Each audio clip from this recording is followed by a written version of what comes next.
puede ser de octubre a diciembre, puede ser, no sé, qué sé yo, de junio a agosto. Ahora, cuando nosotros entendemos que esas semanas son irreemplazables, esto le da un poco más de peso a la fiesta. No eran 50 días al azar, eran 50 días donde el trigo sembrado iba a pasar su etapa crítica hasta ser una planta madura y llena de fruto. Entonces era una transición. En esos 50 días no se podían canjear por otros 50 días. ¿Se dan cuenta? Si esos 50 días Dios no mandaba la lluvia, el cultivo no crecía, Dios prevenía de las plagas y los hombres, los agricultores, trabajaban y hacían su parte, si eso no sucedía, al final, en el tiempo de Pentecostés, allá por el verano, no iba a haber cosecha. Iba a haber una cosecha perdida, iba a haber una cosecha mala. Y habría que esperar al otro año para revertir la situación. Entonces, las 7 semanas eran las semanas porque se decidía, ¿sí?, el destino de la cosecha anual. Se decidía si ese año iba a haber vacas flacas o vacas gordas, riqueza, abundancia o escasez. ¿Se dan cuenta? Seguridad alimentaria, soberanía alimentaria, como se llama a veces en nuestro país, o dependencia, o tener que ir a buscar el trigo a Egipto, como alguna vez, ¿sí?, los patriarcas tuvieron que ir a buscar. ¿Se acuerdan? Jacob, José, bueno, eso. Entonces, es una fiesta que apunta a la producción, apunta a la tierra produciendo. Ahora, la tierra produce cuando hay hombres arriba de esa tierra que producen. Cuando hay alguien que siembra, alguien que trabaja la tierra primero, hace lo que tiene que hacer. Y durante ese periodo de esas 7 semanas, continúa trabajando, Dios bendice, y finalmente se llega a Pentecostés y pasa algo muy importante. Esos 50 días son de transición. ¿Qué quiere decir? Se está acabando el grano acopiado del año anterior en los silos. No sé cómo guardaban las cavernas, no había silo bolsa todavía. ¿Sí? ¿Se ubican? Sí. Entonces, hay una transición y en Pentecostés, en el altar, en el templo del Señor, se va a empezar a ofrecer el grano nuevo. Por eso en Pentecostés se ofrece pan. Es una fiesta de pan con trigo nuevo.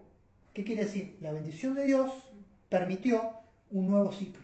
Y a partir de ahí van a usar pan con el nuevo trigo. El otro trigo duró todo un año, lo que tenía que durar, y esos 50 días hay una transición. ¿Por qué? Porque en el templo se empieza a ofrecer primicias de la cebada, como diciendo, ahí viene lo nuevo, ahí viene lo nuevo, ahí viene lo nuevo, 50 días hasta que el día de Pentecostés realmente viene el nuevo pan, el nuevo alimento. ¿Se dan cuenta? Entonces es una transición, es un periodo crítico donde Dios tiene que intervenir. Acuérdense de la famosa y la vieja antigua oración por la lluvia, ¿sí?, que en todas las culturas antiguas, ¿sí?, hay rituales y demás. Entonces, es esa oración para que Dios bendiga ese tiempo crítico del crecimiento de los cereales. ¿Bien? Ahora, esto tiene que ver con la tierra, con la producción. Ese año los agricultores podían decidir si trabajaban o no. ¿Sí? Ese año, la familia, el padre de familia decía, bueno, muchachos, hay que ir al campo. Y había una decisión, ¿o no? ¿Puedo ir o no puedo ir? Si no, preguntémosle a Lucas 15. ¿Se acuerdan de la parábola del hijo pródigo? Bueno, la parábola del hijo pródigo tiene mucho que ver con esto. ¿Sí? ¿Se acuerdan cómo es la parábola de Lucas 15? No hace falta que la leamos. ¿Se acuerdan? Hay una estancia, una finca, hay un padre de familia, que es la autoridad, tiene 2 hijos. Quizás tiene más, pero bueno, a fin de la parábola son 2 hijos. Y de repente, cuando hay que salir a sembrar, y acá lo estoy un poco ampliando, agregándole un poco más de novela a esta parábola, en el momento que hay que ir a trabajar la tierra, en el momento que hay que arar, hay que sembrar, y hay que hacer este ritual de 50 días, de expectativa de una cosecha abundante, hay un hijo, que es el hijo pródigo, el hijo menor, que decide que ese año él se abre, él se va. Él dice, viejo, dame la herencia, dame mi parte y yo me voy. ¿Por qué? Porque sí, porque ya no voy a estar más en este ciclo agrícola con vos, quiero mi herencia. Imaginemos que el padre, por ejemplo, tuvo que vender parte del campo, no sé cómo hizo para darle la parte de la herencia. Pero tenía la moneda de oro guardada, enterrada, dijo, bueno, esto correspondería. ¿Sí? La herencia era la tierra, ¿o no? Porque Dios a Israel le había dado la tierra como medio de producción. ¿sí? Tratemos de ir trayendo esto a nuestra vida, porque esto no es solamente de agricultores en Judea, ¿sí? Sino de nuestra vida hoy. Medio de producción para producir y tener riqueza, ¿sí? La tierra, más el trabajo humano, más la bendición de Dios. Entonces el hijo pródigo dice, no, vendé una parte de la finca, esa plata me la llevo y yo corto relación. Entonces ahí tenemos a una persona que decide irse. ¿Está bien? Decide irse.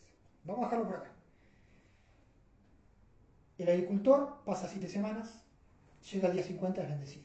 Hay otra fiesta que llamativamente también hay que contar hasta 50. Entonces, la mente curiosa, ¿qué hace? Dice, bueno, pará, Shavuot, Pentecostés, 7 semanas, 7 por 7, 49. Más 1, 50, cuento 50 días. Pero sigo y voy a Levítico 25 y me encuentro que tengo la Torah que tengo que contar 50 años. Ya no 50 días, sino 50 años. Levítico 25, 8. Contarás también 7 semanas de años para ti. O sea, 7 veces 7 años. ¿Para qué? Para que tengas el tiempo de 7 semanas de años. O sea, 7 por 7, 49. Es decir, 49 años. Entonces tocarás fuertemente el cuerno de carnero, tocarás el shofar, ¿sí? Este sonido, que a veces se traduce como sonido de bocina en la Biblia, en español, sonido de bocina, sonido de shofar, este sonido es en hebreo yobel, yobel, ¿sí? ¿Por qué les repito esta palabra yobel? Porque de ahí viene la palabra en español jubileo, ¿sí? Jubileo. Entonces, tendrás tu jubileo, lo vas a tocar el día de Yom Kippur, el día 10º del mes séptimo. Ese día de la expiación vas a tocar el shofar por toda la tierra. Así van a consagrar el año 50 y van a proclamar libertad por toda la tierra. ¿Para quién? Para sus habitantes. Será jubileo para ustedes. Cada uno de ustedes volverá a su posesión, a su heredad, a su tierra, y cada uno de ustedes volverá a su familia. Entonces acá tenemos otra fiesta paralela que será cada 50 años. Se toca el shofar, el cuerno de carnero, ¿sí? Y se proclama libertad. Y las personas, en ese año, vuelven cada uno a la heredad de sus padres. Vos volvés a la casa de tu papá, vos volvés a la casa de tu papá, de tu abuelo, etcétera, etcétera, a tu pariente más cercano, a la finca de no sé quién. Y la vida tiene como un gran reseteo, ¿sí? Cuando uno reinicia la computadora, de repente vuelve al inicio. Entonces, esto es una fiesta muy particular, no siempre se celebró en Israel, ¿sí? No vamos a quedar con el concepto, pero un concepto muy disruptivo. Es una reforma agraria, ¿sí? Traído a lo moderno, es una reforma agraria agresiva, diría yo, ¿sí? O extrema, donde las personas vuelven a la heredad que quizás perdieron o habían perdido hace 50 años, o habían vendido hace 30 años. ¿Está bien? Entonces, acá tenemos otro concepto, que si uno lo une al concepto de los 50 días de la cosecha, tenemos un poco la visión de Dios acerca de nuestra vida como seres económicos, pero también como seres espirituales, ¿sí? Porque siempre vamos a tener que estar en dos niveles, el nivel material y el nivel espiritual, ¿sí? Entonces, el misterio se como que crece, porque ahora son dos fiestas. Antes tenía que explicar una, 50 días, y ahora tengo que explicar 50 años. ¿Se dan cuenta? Volvamos al hijo pródigo, porque el hijo pródigo nos puede ayudar. Ese hijo pródigo se fue ¿a dónde? ¿Se acuerdan a dónde se fue? A la provincia apartada, ¿no? Dice el texto, a la provincia apartada. No sé dónde era. Se fue a la provincia apartada, ¿sí? Se fue con su dinero, ahora era un capitalista, ¿sí? Porque tenía el capital. No se llevó la tierra al hombro, se llevó dinero. ¿Está bien? Mientras su hermano mayor, ¿se acuerdan que tenía un hermano mayor? Siguió trabajando, siguió el ciclo de los 50 días, Dios bendijo, tuvieron cosecha, él, el padre, los jornaleros, el resto de la familia del clan, siguieron. El hijo pródigo, ¿qué hacía? No fue a invertir a la ciudad apartada, ¿no? Se puso un negocio, un emprendimiento en la ciudad apartada. La parábola nos cuenta que empezó a gastar. Claro, tenía tanta plata, se hizo amigo, gastaba acá, allá, vivió bien, hasta que un buen día, ¿qué pasó? ¿Sí? Como él había dejado de lado el ciclo productivo en su vida, ¿sí? Porque él podría haber seguido produciendo, ¿sí? Porque yo en mi vida no solamente, aparte de agricultor, puedo hacer otras cosas. Y en la sociedad de Israel también había otras actividades, no todos eran agricultores, ¿sí? Entonces, el hijo pródigo abandona el ciclo productivo hasta que se queda sin recursos, ¿sí? Acá vemos cómo su vida y sus decisiones espirituales afectaron lo material. Él toma decisiones espirituales, se aleja de Dios, de los valores de su padre, de los valores de la finca, del valor del trabajo, ¿sí? Se empieza a juntar con personas que tenían otros estándares de vida y termina mal espiritualmente y empobrecido materialmente. En cambio, su hermano y su padre en la finca, a lo que vemos por la parábola, estaban bien materialmente y espiritualmente. El padre tenía perdón en su corazón porque salía a ver si venía, cuando el hijo finalmente vuelve lo sale a buscar, ¿sí? El hermano no entiende un poco la historia, pero ya vamos a llegar a eso. Pero el hijo pródigo entonces se desconecta del ciclo productivo que Dios bendice, ¿sí? Y acá nos vamos tirando unas cuestiones porque dice la escritura, ¿cuántos días vas a trabajar? Le dice Dios al hombre. 6 días trabajarás y 1 descansarás. ¿Está bien? ¿Se dan cuenta cómo está? Y el séptimo día, que estamos hablando del Shabbat, es un día bendecido, donde Dios bendice el descanso y Dios nos manda a descansar. ¿Para qué? Para que nuestra máquina, que es nuestro cuerpo, nuestra mente, pueda renovarse y pueda servir otros 6 días. ¿Se dan cuenta cómo? Cuando vamos a la semana, encontramos 6 días de trabajo, 6 días de materialidad. Me levanto, voy a trabajar, el agricultor va a trabajar la tierra, a alimentar el ganado, lo que sea, y hay un día de descanso. Eso genera un 7. 6 días de trabajo más 1, que es el séptimo. ¿Sí? Ese día séptimo le da equilibrio a los otros 6. ¿Está bien? Entonces, ¿qué pasa? Cuando uno trabaja los 7 días o está corriendo y andando de acá para allá todos los días, termina estresado hasta que un día la cabeza explota, ¿sí? Porque no estamos hechos para ese ritmo de vida. Necesitamos ese equilibrio que la palabra nos trata de enseñar. Pasa que a veces nos cuesta a nosotros aprender. 6 se equilibra con 1. ¿Sí? Entonces, cuando yo tengo 6 más 1, tengo un 7. 7 me habla de perfección, de algo completo, algo equilibrado.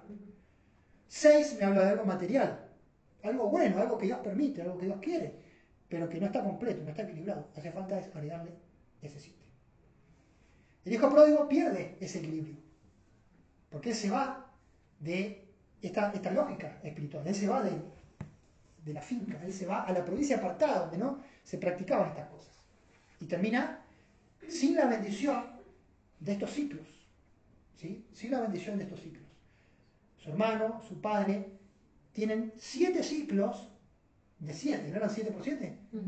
Ahora ese 7 es 6 más 1, porque no trabajaban de sol a sol los 7 días de la semana. Trabajaban 6, descansaban 1, trabajaban 6, descansaban 1, trabajaban 6, descansaban 1. Entonces, cuando hablamos de 7 en la Biblia, siempre es 6 más 1. Lo material, santificado, ¿sí? Y acá este séptimo, el 7, es lo que santifica el 6. Es lo que trae la presencia y la bendición de Dios y le da contenido y razón de ser al 6. Nuestra materialidad necesita esa cobertura o ese manto de santificación que es el 7. ¿Sí? Que es cuando nosotros no solamente trabajamos, sino nos ponemos en oración y pedimos que Dios bendiga nuestro trabajo. Y tenemos expectativas que Dios nos bendiga. ¿Sí? Y descansamos el séptimo día o tenemos un tiempo de parar y reflexionar, de orar, de invocar y de entender que lo que yo logre hacer esos 6 días es fruto de que Dios también bendice y que Dios está presente. Ahora, si yo digo no, yo me quedo en el 6, no existe santificación, no me interesa meter a Dios en mi vida, hijo pródigo, me quedo en 6, me quedo en la materialidad. Yo soy material, ¿sí? No veo a Dios, por lo tanto Dios no existe, ¿sí? Un poco la filosofía de este mundo. Materialismo extremo. Si yo no lo veo, no lo siento, no existe. Es irrelevante. Entonces yo puedo vivir mi vida, el hijo pródigo le va muy mal, ¿cómo termina el hijo pródigo? Pobre, trabajando de qué? Cuidador de cerdos, ¿sí? Para un judío era complicado, ¿sí? ¿Y qué comía? ¿O qué quería comer Lili? Algarrobas. Por lo menos quería comer bien. Hoy la harina de algarroba estaba bien vista, ¿no? Eso no era harina de algarroba, era algarroba directamente. ¿Está bien? Hasta que en un momento dice que el hijo pródigo vuelve en sí. El hijo pródigo vuelve en sí. El hijo pródigo tiene de repente un momento de santificación, un momento de iluminación espiritual. ¿Sí? Quizás soñó que estaba con el padre, con el hermano, de repente despertó y estaba abrazando al chancho, ¿viste? Pensaba que estaba abrazando la almohada en su casa. No, esos sueños, ¿viste? Que estaba con el viejo ahí, y estaba abrazando un cerdo que estaba ahí, todo lleno de barro. Y dice, no, pará. Él vuelve, ¿no? ¿Se acuerdan? Él trama, sí, el pecado contra el cielo y contra ti. ¿Se aguanta? El hijo pródigo empieza a entender que se había rebelado contra el cielo y contra sus padres. ¿Qué quiere decir? Había roto esa espiral virtuosa de trabajar, de descansar, de incluir a Dios en la vida, de sembrar, de cosechar, de tener abundancia, de meritocracia, ¿sí? Porque Shavuot me habla de meritocracia. ¿Qué quiere decir? Si vos trabajás 6 días, descansás uno, si vos armás un 7 en tu vida, ¿qué quiere decir? Que tu vida la llevas con esfuerzo, con dedicación, y encima incluís a Dios, llegás a tener un 7. Y si eso lo mantenés en el tiempo, o sea, tenés 7 7, el día 50 Dios te bendice. ¿Sí? O es evidente la bendición de Dios. ¿Qué es el día 50? Porque 7 por 7 es 49, pero acá estamos hablando del día 50, y ese día es un día especial, porque es un día agregado. ¿Sí? Es un día agregado. Entonces ya no es 6, ya no es 7, sino que es 8. Numerología bíblica. Los místicos con esto hacen dulce. ¿Sí? Pero está en la Biblia. ¿Sí? Entonces 6 me habla de la materialidad. Si yo vivo mi vida sin Dios, materialidad, o sea, llevado al extremo es 6, 6, 6. ¿Le suena ese número? ¿Sí? Entonces, ¿qué es 6, 6, 6? Un sistema, un mundo, una persona, ¿sí? Que es la materialidad y el extremo. 3 veces. Cuando algo se repite 3 veces es como lo pleno. ¿Sí? Pleno del hombre sin Dios, del hombre material que no reconoce a Dios, 6, 6, 6. ¿Está bien? No hace falta mucha aclaración. Cuando yo en mi vida incluyo a Dios, paso del 6 al 7. Sigo siendo 6, porque 6 es la creación carnal, material. ¿Sí? Necesito comer, necesito abrigarme. ¿Está bien? Necesito una casa. Eso es material, eso es 6. Está bien, Dios nos creó así. Pero no es solo o no es lo único.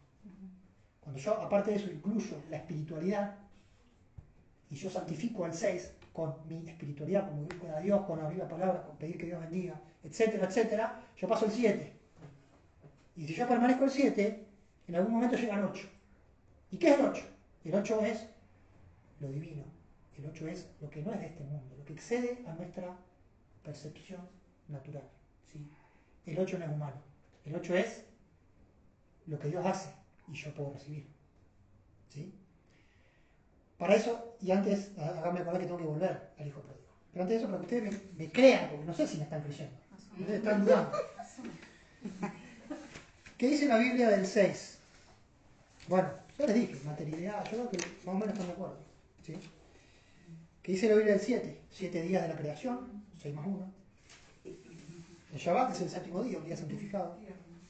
La fiesta de los panes sin levadura, la fiesta de la Pascua, son 7 días de panes sin levadura. Nuestra cuenta del hombre, nuestra cuenta de Pascua a Pentecostés son 7 veces 7. La fiesta de Sukkot son 7 días. ¿Sí? La purificación del leproso, en la Torá, la purificación del leproso, que es simbólico de cómo Dios trata con el hombre y con nuestro pecado y con nuestra impureza, también tiene 7 días, y va a tener 8. Y hay mucho más donde el 7 aparece. Seguro a ustedes le habrán dicho, sí, el 7, el número perfecto, ustedes lo tienen en la cabeza. ¿Sí? Bueno, lo que no tienen en la cabeza es el 8. Bueno. 8. Al octavo día es el día de la circuncisión, que para Israel es un pacto, es la señal de un pacto, de algo, de una trascendencia. Pensemos en el 8 como algo que trasciende. 8 eran los que estaban en el arca y dieron lugar a un mundo nuevo. ¿Se acuerdan? Noé. 8 personas pasaron del mundo antiguo al nuevo mundo según el relato del Génesis. Entonces, 8 me habla de una nueva creación. El hombre volvió, o la humanidad volvió, se reseteó en el diluvio, según el relato, y tenemos entonces 8. 8 días fueron la purificación del tabernáculo. La gloria de Dios, la Shekhinah, ¿se acuerdan? La Shekhinah. Shekhinah es la gloria, la presencia de Dios apareció en el tabernáculo con Moisés y Aarón al 8º día. Eso está en Levítico. ¿Sí? Hay una porción de la Torá que se llama la porción Shmini, octavo. ¿Sí? Al 8º día. Tuvieron 7 días preparándose. Pero en vez de decir al primer día de la semana siguiente, dijo al 8º día. ¿Está bien? Entonces, hay muchos ciclos de 7. Al ciclo de 7 le sigue otro ciclo de 7. ¿No? 1, 2, 3, 4, 5, 6, 7. ¿Y después qué hago? Vuelvo. La semana vuelve. 1, 2, 3, 4, 5, 6. Pero de repente aparece un octavo.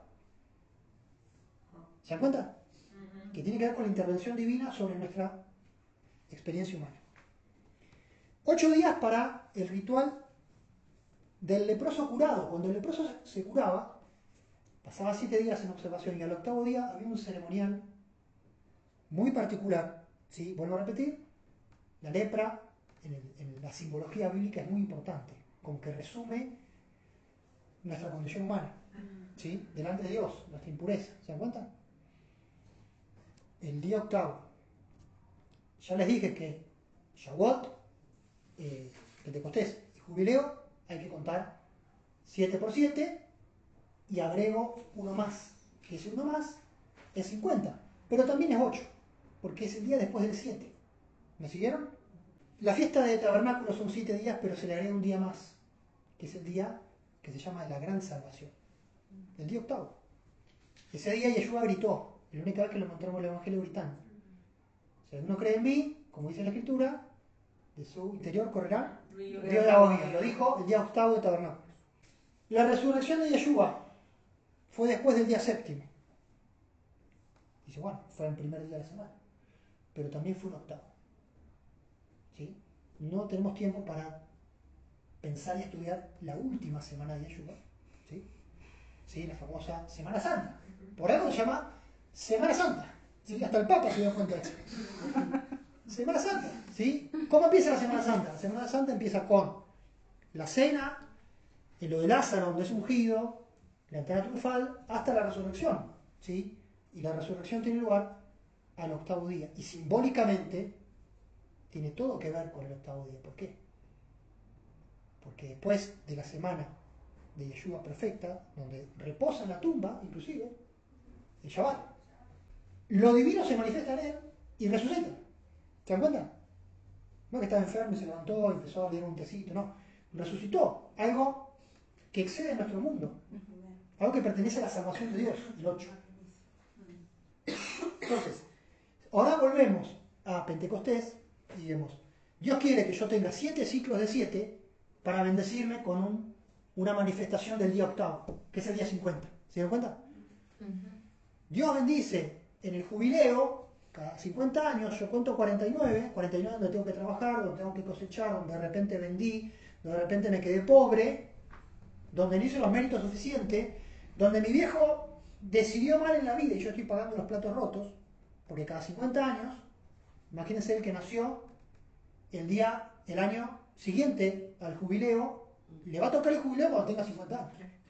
En esos 50 años, su familia se empobreció, y él está condenado a la indigencia hasta que de repente se cumple un ciclo y de la nada él tiene derecho de nuevo a la tierra que era de sus abuelos. Se ganó la lotería, digamos, traducido. ¿Se dan cuenta que es una salvación? Es algo que excede la economía humana. Eso en ninguna cabeza humana se ocurriría. Semejante benevolencia, semejante reciclado social. ¿Sí? De que vos podés hacer con tu vida lo que querés. Vos tomás malas decisiones, pero Dios piensa en tu hijo y en tu nieto, que no va a ser eternamente pobre, sino que le va a dar la chance de recuperarse. Eso es manifestación del día 8º, manifestación de salvación de Dios, de gracia. Entonces, en Pentecostés, en Shavuot, tenemos meritocracia. Trabajá 50 días. Cultiva el trigo. Guardá las plagas. Regá, no sé, lo que tengas que hacer en el campo. Y Dios te va a bendecir con una cosecha abundante. Él va a mandar la lluvia que necesitas, tardía, ¿se acuerdan? La lluvia temprana, tardía. Dios va a guardar que no venga la plaga y te coma todo el trigo, etcétera, etcétera. Que no crezca cizaña. Meritocracia. El hijo pródigo no hizo nada de eso, se fue y malgastó. Ahora, cuando llega el jubileo, es manifestación de la gracia de Dios. Es el hijo pródigo que vuelve a su casa y es admitido de gracia. Entonces, cuando el hijo pródigo vuelve a su finca, es una manifestación de este jubileo de Dios. Primero porque Dios le da la chance al hijo pródigo de volver en sí, de acordarse, ¿sí? De mentalmente tener una lucidez. Y después el padre lo recibe y le da un lugar en su finca. Los dos terminan en 50, los dos terminan en este 8, que es lo que Dios hace, la salvación de Dios. En uno es fruto del esfuerzo humano. El que no cosechó, por más que llegue a Pentecostés, no va a crecer el trigo en un día. ¿Se dan cuenta? Si yo no trabajé los 50 días, no voy a tener el trigo, por más que haga la fiesta, ponga los panes. Mi campo va a estar vacío, el de al lado va a estar lleno. Uno trabajó, otro no trabajó. Uno buscó la bendición y la tiene, merecida, podemos decir entre comillas, y el otro que no trabajó no la tiene. ¿Sí? En jubileo vemos la gracia de Dios. ¿Por qué? Porque el que hizo las cosas mal, el nieto o el hijo, tiene una chance de recuperación. Y cuarto, gracias. ¿Se dan cuenta? Entonces, la manifestación de Dios, simbolizada en el número 8, que también es el número 50, ¿me entendieron? Porque viene después de los ciclos de 7, es lo que Dios hace. Y Dios hace para bendecir el mérito en algunas ocasiones, y en otras ocasiones Dios bendice de gracia. ¿Sí? Ahora, si vos querés la bendición de Dios y no esperar 50 años, hay que esforzarse. Si vos querés la bendición de Dios sin esforzarse, va a tener que esperar más. Ese es el mensaje. ¿En qué proporción? En proporción de 1 para 50. ¿Sí? Todos los años Dios bendice el esfuerzo. Ahora, Dios bendice el no esfuerzo una vez cada 50 años. El que lee entienda, el que quiera sacar cálculos, o no, es lo que dice el mensaje. ¿Me siguieron? Fíjense lo que dice Hebreos 6. Hebreos 6, no sabemos quién escribió la carta de Hebreos. ¿Ustedes saben? No. Posiblemente, posiblemente se lo quedó bien. Le encanta. Sí, hay indicios, pero no nos juguemos. No, pero yo me acuerdo que sí, que no. No nos juguemos, no se sabe. Hay algunas características de la redacción que Unicubito escribe a lo Pablo. Pero es una carta especial, es una carta, de hecho el nombre era lo hebreo, no sé por qué le pusieron hebreo, porque es una denominación media extraña. El concepto de hebreo es del tiempo de los hebreos, del tiempo de los clanes. Tiene que ir a Génesis para encontrar hebreo. Si en el Nuevo Testamento a nadie se le decía hebreo, salvo cuando se hablaba de las raíces. ¿Sí? Cuando Pablo, Esteban dan testimonio. ¿Sí? Yo creo que habla, o le han puesto a los hebreos porque está hablando a una comunidad que posiblemente no estaba en tierra de Israel, entonces son judíos de la diáspora, ¿sí? O que de distinta extracción. Entonces, para poner un nombre más general y no tan asertivo, hebreos, conociendo todos los que de alguna forma tienen que ver con el pueblo de Israel. ¿Vale? Pero eso no viene al caso. ¿Cuál es el contexto? El contexto de la carta a los hebreos lo vamos a encontrar en este pasaje, ¿sí? El mensaje, el meollo. ¿Sí? ¿Cuál es el meollo? El meollo de la carta a los hebreos es la exhortación de alguien, del que escribe, a que los que están escuchando o los que están leyendo la carta se renueven en fe, se renueven en esperanza y sigan, continúen creyendo en Yeshua, creyendo en las promesas. ¿Está bien? Y algunos estaban medio como abandonando o queriendo abandonar, considerando por un montón de razones que no viene el caso charlar ahora, pero sí que sería muy interesante charlarla en otra ocasión. Entonces hay una exhortación, diciendo, pónganse las pilas, ¿sí? Porque si no, entonces eso es más o menos el tono de esta charla. Hebreos 6, ¿estamos? Sí. Versículo 4, ¿sí? Ahora yo les pido que no se olviden de lo que yo les expliqué, 6, 7 y 8, ¿sí? Porque es imposible, dice Hebreos 6, 4, es imposible que los que una vez fueron iluminados, ahora piensen en el 8, las cosas que Dios nos da, la salvación de Dios, lo que Dios nos da y que nosotros no es algo nuestro, sino que Dios nos da. Los que una vez fueron iluminados, 8. Gustaron del don celestial, 8. Fueron hechos partícipes del Espíritu Santo, obra de Dios, corresponde al 8. Gustaron de la buena palabra de Dios, 8. Y los poderes del siglo venidero. ¿Se dan cuenta del siglo venidero? Poderes del siglo venidero es una definición magnífica del concepto del 8 en la Biblia. ¿Está bien? Como que Dios nos hace un adelanto, un gustito del mundo por venir. Eso es el 8. O sea, lo que yo voy a vivir cuando esté cara a cara con Dios, pero ahora tengo un anticipo. Por medio del Espíritu Santo, los poderes del siglo venidero, pensemos en los milagros de Yeshua, los milagros de los apóstoles, etc. Es imposible que estos que disfrutaron de todo esto y recayeron sean otra vez renovados para arrepentimiento. Jubileo. Crucificando de nuevo para sí mismos al Hijo de Dios y exponiéndole al vituperio. O sea, ahí pone una advertencia, ¿no? No va a haber jubileo para siempre. Porque la tierra, fíjense cómo viene la tierra. Entonces yo creo que en la cabeza del escritor está esto del jubileo y está esto de la tierra y de Pentecostés y de la producción. Porque la tierra que bebe la lluvia, que muchas veces cae sobre ella, bendición de Dios, ¿sí? Bendición de Dios, y produce hierba provechosa a aquellos por los cuales es labrada, recibe bendición de Dios. Este es el que guarda el ciclo productivo.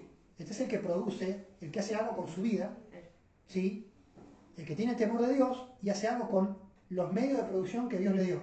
Tu inteligencia, tus manos, tus pies, tu tierra, el que tiene tierra, tu oficio, el que tiene oficio, tu auto, lo que sea. Hay una tierra que es labrada y produce fruto provechoso. Esa tierra es bendecida, de nuevo, 50 días de Pentecostés. Recibe bendición de Dios, recibe ese 8, esa bendición de Dios simbolizada en Pentecostés. Pero la tierra que produce espinos y abrojos, que no sirven para nada, es reprobada. Está próxima a ser maldecida y su fin es ser quemada. O sea, la tierra es quemada porque el espino y el abrojo hay que quemarlo para ver si en el futuro esa tierra, por alguna cuestión, ¿sí?, de casualidad, vuelve a ser productiva.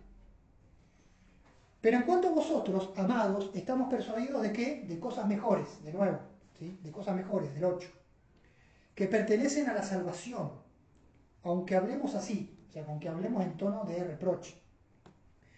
Porque Dios no es injusto para olvidar vuestra obra y el trabajo de amor que han mostrado hacia su nombre. De nuevo, acá vemos el trabajo y la obra. ¿Qué quiere decir? Los 50 días de Pascua Pentecostés los trabajaste. Dios no se olvida de eso. Sirviendo a los santos y sirviendo aún. ¿Qué quiere decir? Dando fruto para que otros se beneficien. ¿Se acuerdan? En Pentecostés uno hace la fiesta y los vecinos iban, el pobre, la viuda, el extranjero, iban y comían y se alegraban con el patrón de la estancia que hacía la fiesta. Acá está el mismo concepto. Yo trabajo por amor, hago obras, tengo frutos y ese fruto es servir a los santos, ¿sí?, y darle fruto para que los otros sean bendecidos.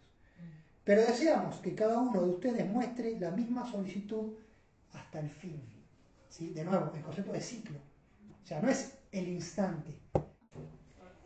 A fin de que no se hagan perezosos. ¿Quién es el perezoso? El que cuando es tiempo de sembrar no siembra, cuando es tiempo de cultivar no cultiva, cuando es tiempo de trabajar la tierra no trabaja. En palabras de Pablo, cuando se enojaba, el que no trabaja tampoco come. No sean perezosos, sino imitadores de aquellos que por la fe, fíjense que aparece la fe y la paciencia. Fe y paciencia. O sea, tengo fe en Dios. Dios va a bendecir. La bendición de Dios va a llegar. Dios va a hacer su parte. Fe, buenísimo. Pero no alcanza. Si no hay paciencia, si no hay perseverancia, ¿perseverancia en qué? ¿Paciencia en qué? Paciencia en, mientras tanto yo tengo que hacer mi parte. Si yo tengo fe y paciencia, ¿qué pasa? Heredo las promesas. Y de nuevo cierra el texto con el concepto de herencia, el concepto de tierra. Heredo las promesas. ¿Sí? Entonces, volviendo al hijo pródigo, en la parábola, ¿sí?, la hemos usado a la parábola, no la hemos explicado en su sentido original. ¿Se dan cuenta? ¿Sí? No la hemos usado en su sentido original. La hemos pedido prestada y ayuda para ver algunos conceptos. ¿Sí? Porque el hijo pródigo vuelve, ¿sí?, y esto está relacionado con este jubileo, con esta gracia. ¿Y dónde vemos la gracia de Dios? En que el Padre lo acepta. En que Él vuelve a su heredad. Porque no es solamente volver a la tierra, sino volver a la familia. ¿Sí? Y les vuelvo a leer el libro de Deuteronomio, ¿sí?, que no, perdón, en Levítico 25, versículo 10, será jubileo para ustedes, cada uno de ustedes vuelve a su posesión, cada uno de ustedes vuelve a su familia. Entonces el hijo pródigo vuelve a la familia, sí. Sí. Vuelve a su heredad, sí. No quiere decir que él ahora es dueño y qué sé yo, porque el padre no es dueño. Mientras el padre es dueño, él no es dueño de nada. Y lo que él hizo adelantó herencia fue una cosa medio sinvergüenza. Convengamos. Así todo, la gracia de Dios se manifiesta en que el padre lo recibe y le hace una fiesta y mata al becerro gordo que hace que el otro se enoje, con parte de razón, ¿sí? Pero el padre le dice, vos siempre estás conmigo y todo lo mío es tuyo. ¿Qué quiere decir? No es que ahora el hijo menor, el hijo pródigo va a andar ahí por la finca como un jefecito. No, vos sos el heredero. Él tiene lugar en la familia, por gracia.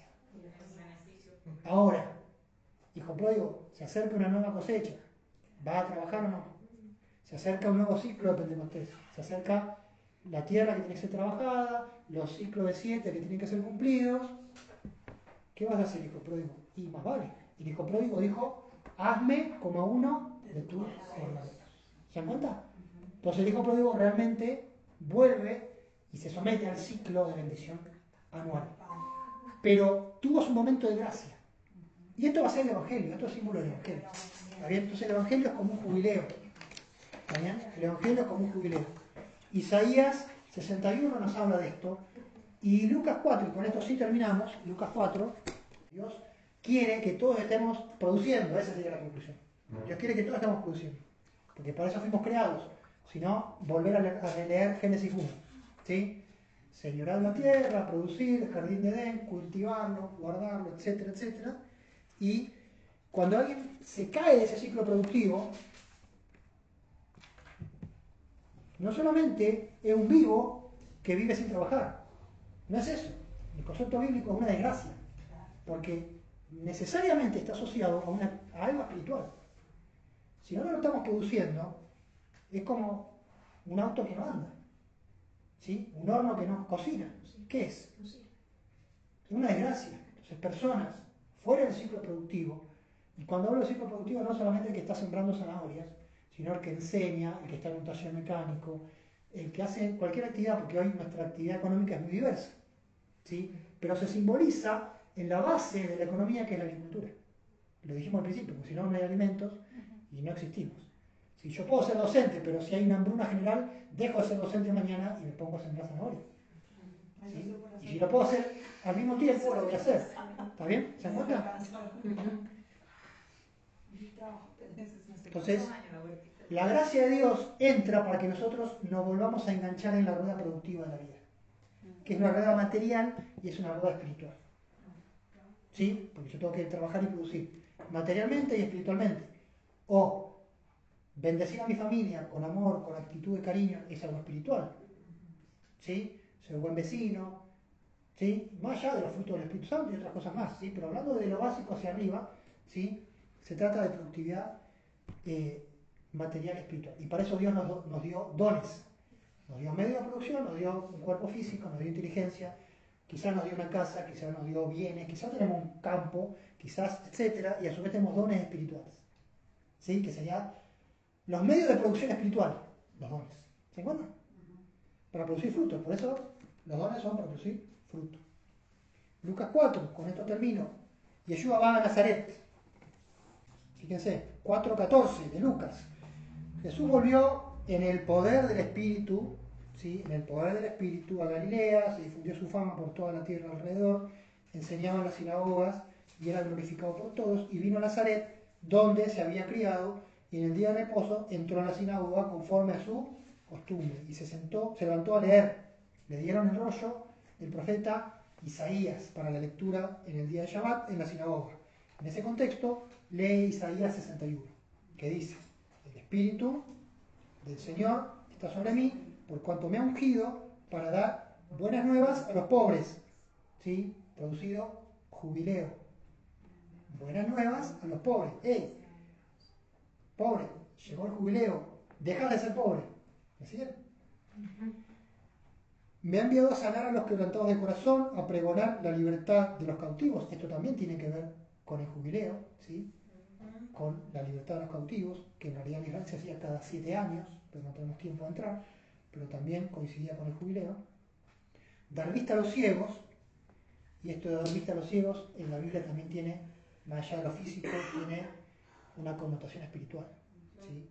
El ciego era el pueblo israelí que estaba lejos de Dios, sobre todo en la diáspora, fuera de Israel. Dar vista a los ciegos, o sea que el judío, el hebreo, vuelva a conectarse con Dios. Poner en libertad a los oprimidos, predicar el año agradable del Señor. ¿Sí? Este año agradable del Señor nos conecta con el espíritu del jubileo. ¿Cuál es el año agradable? El que todos querían que llegara. El día donde vos recuperas toda tu herencia, ¿sí? Por derecho. ¿Sí? Entonces, esto está relacionado a su vez con el ministerio de Yeshua, esto está relacionado con el concepto del Evangelio. ¿Sí? No, el Evangelio no es que viene a dar libertad, no, el Evangelio es que nos viene a dar visión espiritual, nos quita la ceguera, ¿sí? Del paganismo, de la idolatría, del no conocer a Dios. ¿Sí? Habla de la gracia de Dios, es algo de gracia, así que el espíritu del Evangelio, ¿sí? Se construye, el mensaje se construye encima de estas ideas de la gracia manifestada ya en años antiguos en la ley de Moisés, el concepto de jubileo. Así que fíjense cómo Dios equilibra sus bendiciones entre el mérito y la falta de mérito. ¿Sí? Entre que Dios bendice y que Dios nos llama a esforzarnos y a revisar nuestra vida para ser personas productivas, material y espiritualmente, pero Dios no es tan... su justicia da lugar, ¿sí? A su misericordia, ¿sí? Porque Dios se nos manifiesta en la Biblia como un Dios de justicia y misericordia. Justicia y misericordia. Como es una cuestión de equilibrio. Así como el día de descanso compensa los 6 días de trabajo, la gracia de Dios compensa la justicia de Dios. Dios es un Dios justo. ¿Sí? Lo principal de Él es justicia. Pero la gracia y la misericordia encuentran lugar para compensar. O sea, aquel que está necesitado, aquel que está fuera del ciclo productivo, aquel que cayó en desgracia, aquel que se equivocó, ¿sí? Aquel que se empobreció, entendiendo el empobrecimiento en su máxima expresión, ¿no? El empobrecimiento humano. Dios tiene herramientas de gracia para levantarlo y volverlo a la carrera. Y esto es el Evangelio, entre otras cosas. ¿Sí? Y la gracia de Dios para ponernos en carrera. Esto es interesante porque a veces se ha entendido mal esto de la gracia como el reino de la gracia, como que solo hay gracia, o Dios es solo gracia. ¿Sí?